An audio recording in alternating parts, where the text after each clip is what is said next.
Shaft mining is one of the best money-making methods for mining in Hypixel Skyblock, ranging from anywhere between 50 to 80 million coins an hour. It provides most hypermax miners a majority of their coins. However, there's a large amount of confusion about the gear, the powder, and routes needed to pull shafting off. In this video, I will demonstrate the ultimate guide to shaft mining in Hypixel Skyblock. Before we get into the video, we just hit 4,500 subscribers. I just want to thank every single one of you for being just so awesome. I know it's a big ask, but if we get 5,000 subscribers in 2 weeks, I'll give away 2 rank upgrades in my Discord server. The link is also in the description. While you're down there, please like and subscribe as it boosts the reach of the video, and this video took me a long time to make. With that all out of the way, let's get into the video. While shaft mining is depicted to make a large amount of coins, people don't really understand a lot of the ideas about it. Mineshaft spawned in glaciite tunnels after hitting 2,000 pity points of breaking blocks. What is a pity point, you may ask? Well, let me tell you. Each block in the glaciite mineshaft has a pity point value. Mithril pity points value is 2, and that goes for every type of mithril. Umber,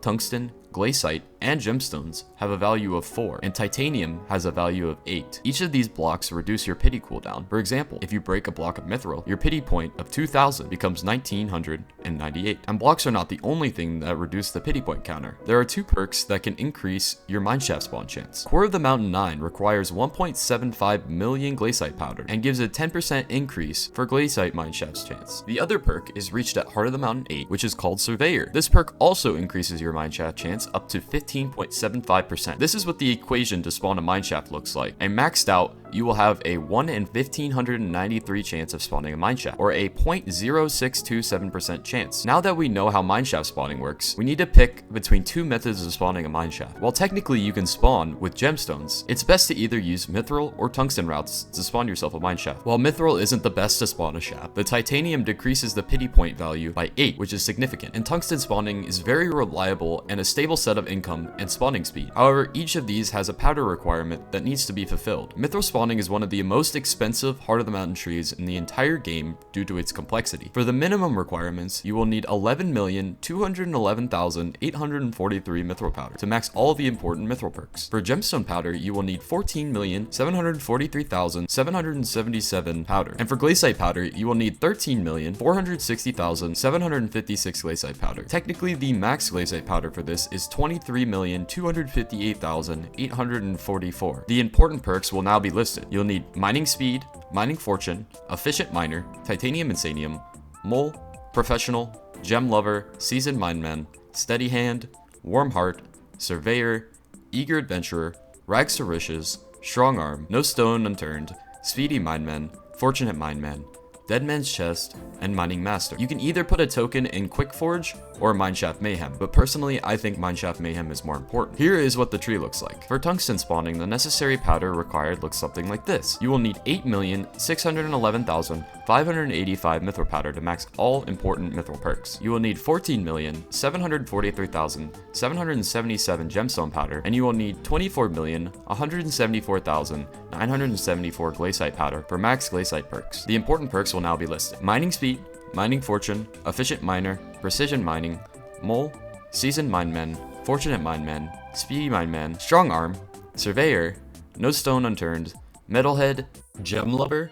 rags to riches, eager adventurer, warm heart, dead man's chest, and mining master. Here's what the tree looks like. It's important to note that in both of these spawning methods, you will be using both the Pickobulus ability and the mining speed ability. However, before we demonstrate how to actually spawn a mineshaft, we need to talk about the bare minimum required gear to actually reproduce this method. Firstly, you will need a fully recombobulated, fully gemstone chambered, perfect gemstone, and jaded Devon armor set. You will need a 655 drill with the following: flow state 3, compact 10, efficiency 10, fortune 4, lapidary 5, prismatic 5, and smelting touch. It is important that your drill has a perfectly cut fuel tank for the 10% mining ability cooldown, and an amber polished drill engine, as well as a blue cheese goblin omelet. The drill needs to have a glacial reforged for optimal mining, as well as being recommed with 5 polar void books. You will need at least a legendary glaciite golem with a bejeweled collar, and if you're spawning tungsten, you'll need an epic scatha with a bejeweled collar. You will also need a mammoth pet with a dwarf turtle shellman for the optimal amount of time in a mineshaft. The equipment needed is a titanium necklace with a blazing reforged, the titanium cloak and belt, also with the blazing reforged, and the dwarven hand warmers with the blazing reforged. Finally, there are some miscellaneous items that are needed. A gemstone gauntlet with full finds on. I'm gonna go ahead and answer this question. Pretty much the gemstone gauntlet has an ability where it will give you 5 gemstones for killing a mob, which adds a little bit of money back into your pocket. It also does a lot of damage if you're struggling with that aspect. An aspect of the void with the ether warp is fully required. If you don't have it, get it. The leaping sword also allows you to move throughout the glaciite shafts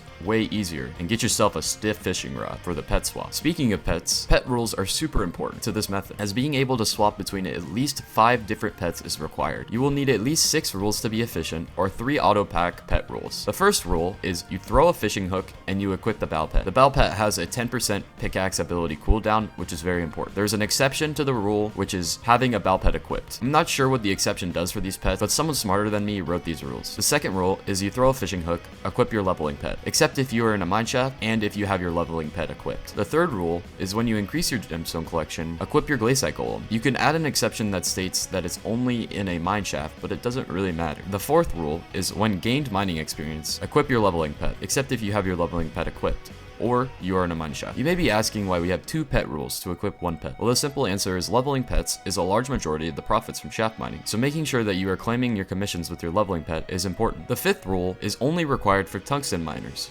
or if you just like mining out tungsten and umber shafts. When you increase tungsten collection, equip your Scatha, except if you're not in a mineshaft. And the final rule is when you enter combat, equip your mammoth pet. Now that we've gone over all the gear requirements, let's go over more gear. Cold resistance is the second most important stat in all of shaft mining. The only cold resistance we have gone over is Warm Heart, which is 20 cold resistance, and the Dwarven Hand Warmers, which gives you 5 cold resistance. While I'm gonna go over all the upgrades at the end of the video, I really recommend most of you at least get Ice Cold 4 on all of your Devon pieces before you begin shaft mining. It increases your cold resistance by 16, which puts you up to at least 36. You can also easily add another 10 by buying the Frozen Skin Essence perk from the Jerry's Workshop, and another 10 by brewing an ice cold potion, which I will show you all the ingredients now. You also get 1 extra from eating a century cake. Alright, now we're on page 3 of the script and we can finally get into mining. Oh, what's that? Yeah, right, I forgot about that. I kinda glossed over it before, but leveling pets is pretty important in shaft mining. Finding a pet can be pretty difficult, but I'm gonna tell you what I do when looking for a pet to level. Of course, there will always be the golden dragon, which always has the best margins. But since we just spent all of our coins on our setup, that's probably not gonna happen. By putting a mining EXP boost on a pet, any pet is viable to level. Look at all types of the pets, such as foraging, combat, and fishing, and see if their margins are good. For example, if a level 1 ocelot only costs 3 million coins to buy, but at level 100 is 80 million coins, that's a difference of 77 million coins. That's what I would call a good margin. So do your research and find a pet that works well for you. Alright, if you already know how to spawn mineshafts, skip to this timestamp on the screen. But for all you greenies, listen up. We'll start with tungsten spawning. I'll put the mithril timestamp on screen as well so you can skip to that. Thanks Future ZJ for giving me the absolute worst editing experience of my entire life. But let me show you how to tungsten mine. You're gonna spawn directly here, and then you're going to ether warp onto this snow block, then onto this glaciite block, then onto this glaciite block, onto this next one, this one, and this one. While facing directly at the glaciite, you're going to use your rod to swap to your bow pit. You're going to fire, you're then going to TP on here to this jade to this hardstone, and you're going to use the precision miner overlay, which is in coleweight. If you type in miner, you're going to see precision miner overlay. You're going to turn this on, and then you're going to turn efficient miner overlay. This is going to show you the best block to mine, which the best ones are going to be green, and then they're going to be blue. So you're going to mine all the way down here, and I'll get to about here before I get my Picobulus back. But since I got mine back so quickly, I'm going to move up, and we're going to move to the next part of the route. So if you're down here, you can TP here. You can then move out here, TP on this jade block. Look here, right at the top of this glaciite vein, pop your Picobulus. That's going to give you 180 blocks. You're then going to want to TP to this tungsten, mine this full tungsten vein out, ideally with the best blocks, like the blue ones. Then you're going to want to TP to this umber vein, mine the best blocks, obviously. And right around when I finish this umber vein, I get my Picobulus back. I don't have it yet because I did it pretty bad, but you'll TP to this block here, TP here. Then while looking right low, right about here, you're going to Picobulus, TP to this tungsten vein, mine this whole tungsten out. Then you're gonna TP onto the bridge here, onto this hardstone block, mine this tungsten vein out. And by then, you're going to have your next Picobulus. You're gonna TP here, and you're going to look right at this corner, and you're gonna throw your Picobulus. And by then, you should have a mineshaft, but if not, you can go over here, mine the tungsten over here. Once you finish mining this, you're gonna go over here, and then you will get your Picobulus, and you'll go up here, and you will proc your Pico like I usually do, like right here. And that should be enough to get you a pity mineshaft. Let's move on to mithril spawning. All right, so mithril spawning is pretty similar to tungsten at the beginning. You're first gonna want to warp to this block, warp to this glaciite, to this glaciite, to this one, to here, to here. Throw your rod, throw your Picobulus. You're going to warp onto here, warp onto the mithril. This is where it gets different. I like to just mine this whole vein out. As I go, I mine the titanium because titanium gives way more pity points. You're then gonna go to over here, mine this one out. You mine that out, you're gonna go back over here again, mine this one out if you still have time. Once you get your Pico, you go onto this vein, onto here, and then you're gonna aim right here on this glaciite block. It's gonna give you 180, TP on this glaciite, onto this mithril vein. You're then gonna wanna mine out this mithril vein completely. Once you mine this out, TP here. I just like to regular TP down to this mithril vein. Mine it out as much as you can. Usually I'll get my Pico way before I mine this whole vein out. It looks like I actually was lucky enough. And then you're gonna TP here, and then you're going to aim at the bottom. Throw your Pico. You're gonna go on this block, then on this block, this one, and up here to get to this mithril vein. You're gonna mine this mithril vein out in its entirety. And once you do that, go over here, move up this mithril vein, then TP on here, then you're gonna TP here, and you're going to Pico like right here-ish. That's gonna give you a 175 proc. You're gonna TP on this amber up to this glaciite, and then you're going to mine out this whole entire mithril vein. It might take you a little bit. Once you get your Pico, you're gonna TP on this snow block, and then you're gonna TP on this vein, and you're gonna aim right here. You can also aim, I think, like right here, but I like to aim just on right this. And by then you should have your pity shaft. If you don't, you either did something way wrong, and in my case, I skipped my mineshaft. That should be everything you need to know for mithril spawning. So another quick tip, let's say I throw my Pico, I don't have it at the moment, but if I did throw my Pico and then I go into the mineshaft, if I instantly leave, I'm going to be able to instantly get my Pico back. So if I go up here, go back to my other Pico spot, I will be able to just throw my Pico. You're able to reset your Pico by using an ascension rope. So make sure you get a bunch of ascension ropes when you shaft mine. Now that we've learned how to spawn a shaft, what do we do in said shaft? Great question. Each shaft usually spawns a couple of corpses, being either umber, tungsten,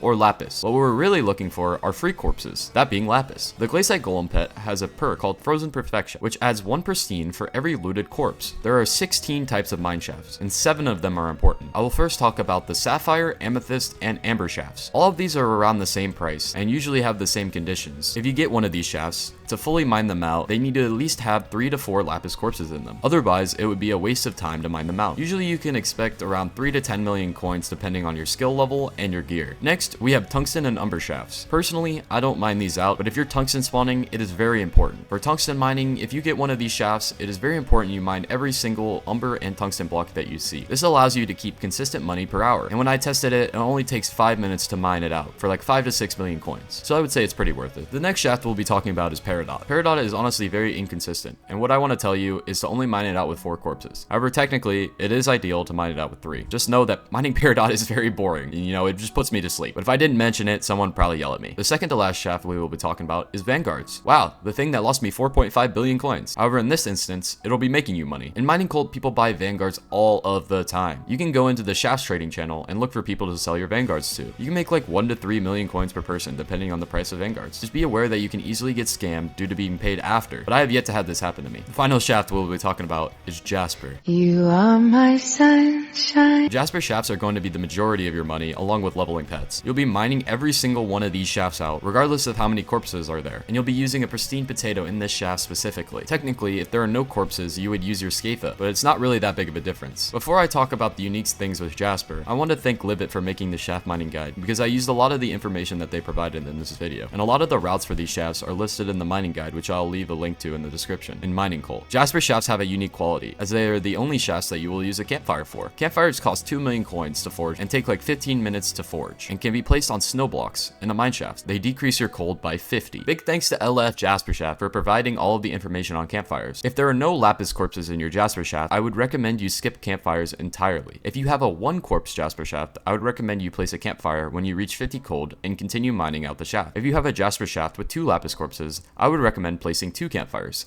at 40 cold and then again at 60 cold. A 3 lapis jasper would net you 2 or 3 campfires. If you place 2, it'll be at 40 cold and 60 cold, and if you do 3, you can do 30 cold, then 50 cold, and finally at 70 cold. And technically, with 4 japs per corpses, you can either place 3 or 4. If you're placing 3, you would place them at 30 cold, 50 cold, and 70 cold. And if you're hypermaxed and want to place 4 campfires, you would do it at 30 cold, then 50 cold, then 70 cold, then 90 cold. Jasper is the only shaft where you mine out pretty much every single vein in the entire instance. Livet also made a route to break every single Jasper vein that is important, which is also linked in the mining guide. Now that you have all the routes, gear, pets, and etc., you are finally able to be a shaft miner. There are a few quick things I want to end off the video with. It's very hard to mine with high ping, and many struggle with it. There are a few things that help. Ping gliding is used when a block is broken server side, but not client side. The best way to explain this is when you hear a block broken sound in game, that means the block has actually been broken, and you move on to the next block. It looks a little something like this.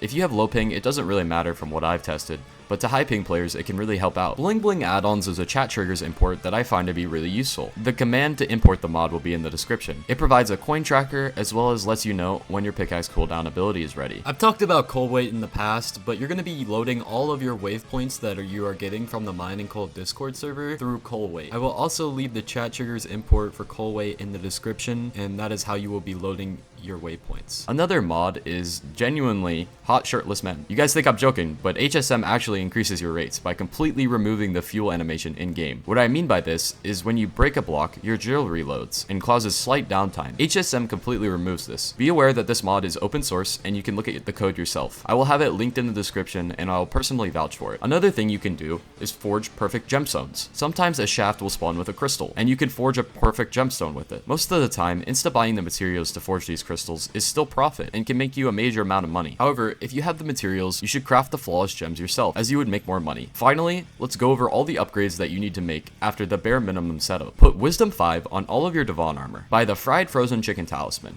Buy 5 Reaper peppers. Put Ice Cold 5 on all of your armor. Buy the Dwarven metal talisman. Put Paleontologist 5 on your drill. Put a powder coating on your drill. Put a quick claw on your glazite golem. Buy a Devon's alloy.